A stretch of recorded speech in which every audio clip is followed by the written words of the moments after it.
As far as just like turning up the drums and shit, that shit sounds incredible. That shit sounds incredible. Like, you're mixing it and like the flows get better. Whenever Drake drops an album, you can definitely expect his right-hand man and frequent collaborator, Noah 40 Shebib, to have a producer's credit on a few of the songs.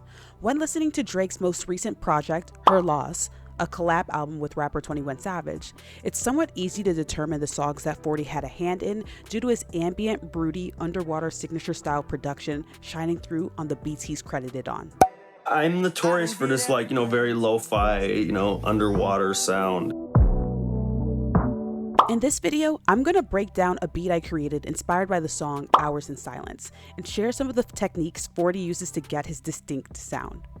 When creating his signature style, 40 finds it's best to start with his sound selection.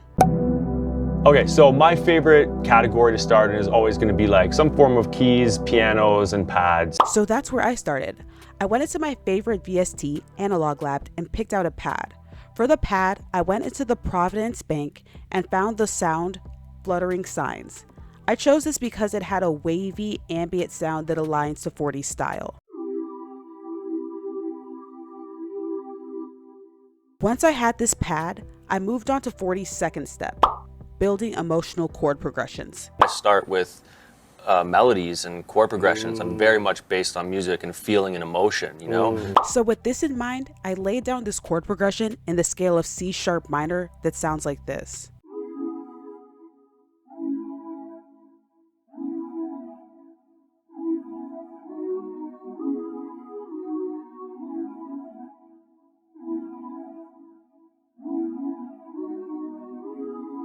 For the first chord, I started off with the C sharp minor 7th chord and brought the B down an octave. For the second chord, I made an A major chord. For the third chord, I again made an A major chord, but this time I brought in a B. Now the reason I can do this is because if we extend this chord, B is the 9th note of the chord and can therefore be brought down to add depth to the chord. The fourth chord is the same as the third chord, and the final chord is a G sharp minor 7th chord. If you want to know more info on how I know the difference between these chords, go ahead and check out this video on my channel. Once I had this progression laid down, I went back to my sound selection. For my second pad, I went back to the Providence Bank and chose the sound Premiera because I liked the airiness and texture it had. For the pianos, I started off with the American old radio piano from Analog Lab. It sounds like this. So I copied and pasted the chords in, changing them up a little bit, and to create 40's signature style on these keys, I used a plugin to manipulate the sound sample rate. 40 talks about this process here when he says, People usually assume that it's a low-pass filter, and then I'm just rolling off all the top end, but for the most part I'm actually degrading the sample rate, so I'm removing those frequencies from the top end. They're not even getting sampled in the first place. They don't even exist. So using this plugin, I turned the sample rate down to about 5,000, and altogether, this is what it sounds like now. I then added another piano called the American Grand Solo Piano and added some reverb to mimic the sound and texture I heard on Hours in Silence.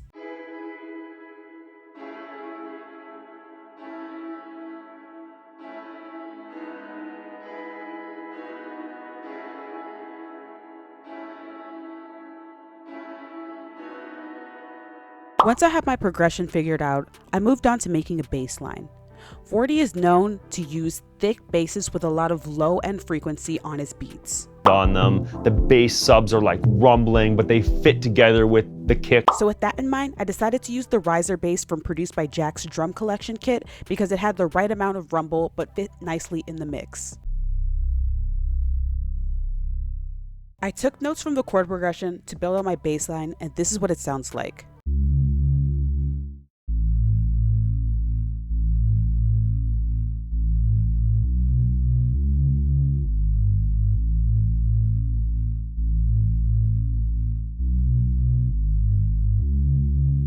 Once I had this, the beat was pretty much done. All I needed to do was add some texture and accents. To add texture, I reversed the American piano and placed these on the chords off beats.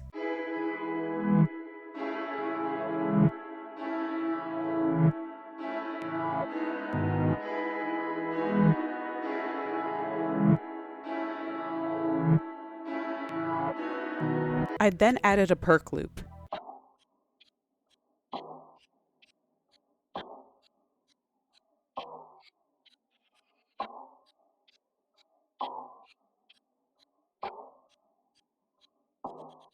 Then, to give this beat a vibe and style similar to Hours in Silence, I went into Splice to look for a Memphis rap style of vocal chop.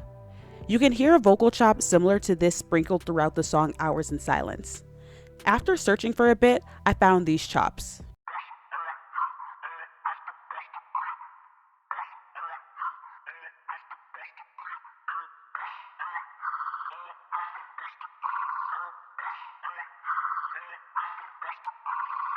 These chops really tied the beat together and made it have that Her Loss type of feel. The last thing I wanted to add in the style of 40 was a lead to complement the beat.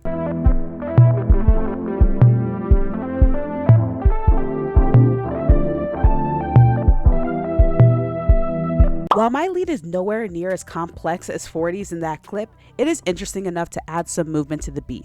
This is what it sounds like.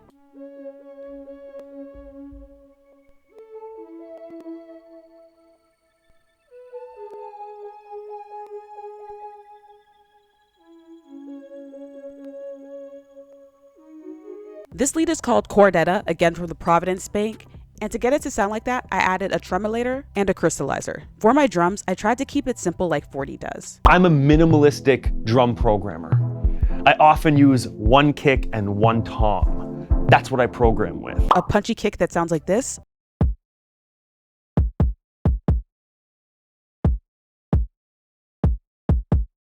A snare that I again used 40's technique to reduce the sample rate.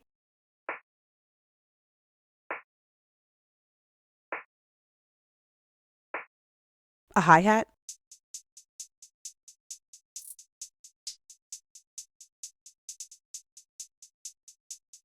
And an open hat.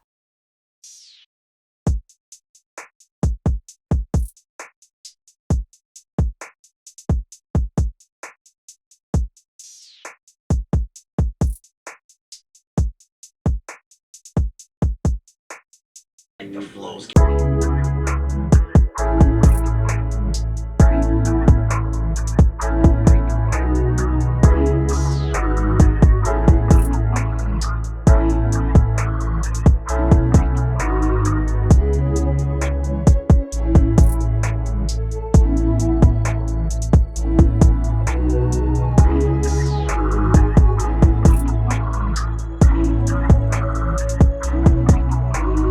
Finally, to stay true to the structure of the Hours in Silence beat, I had to incorporate some beat switches throughout the song. For the first switch, I again went to the Providence kit and selected a bass called Jackson 5. And I came up with this progression.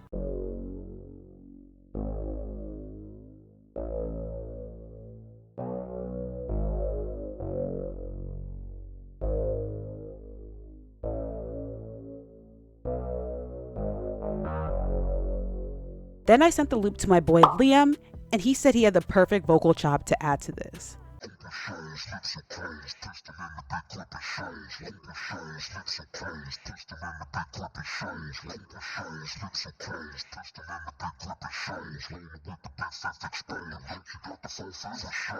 Again, this has that Memphis style of rap. This text explains the inspiration for the effects he put on it. He also sent me 2 perk loops that I added to this section, and this is what it sounds like.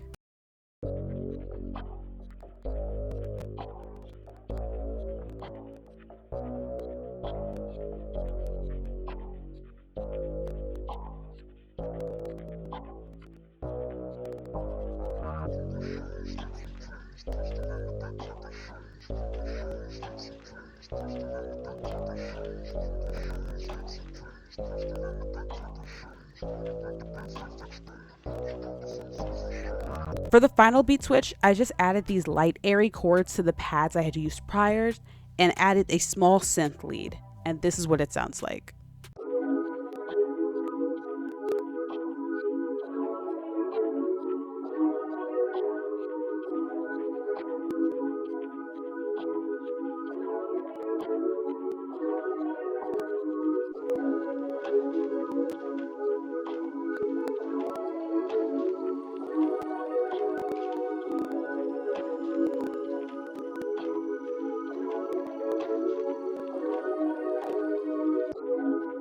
And altogether, this is what the final two sections of the beat sound like together.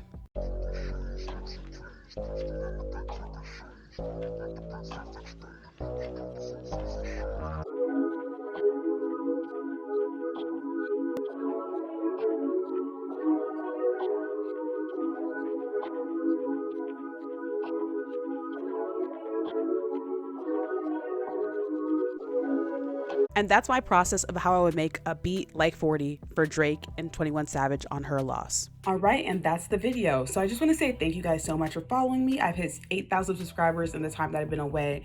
You've probably seen that my uploads have really started to slow down. That's just because I've been out and about traveling a lot this year, but also still cooking up. I cook up almost every day, at least 5 times a week. So don't think that I've given up on the music. It's just YouTube takes a lot of time, so I've been slowing down on that. That being said, you will still see content from me going forward, but it's going to be a little bit less frequent.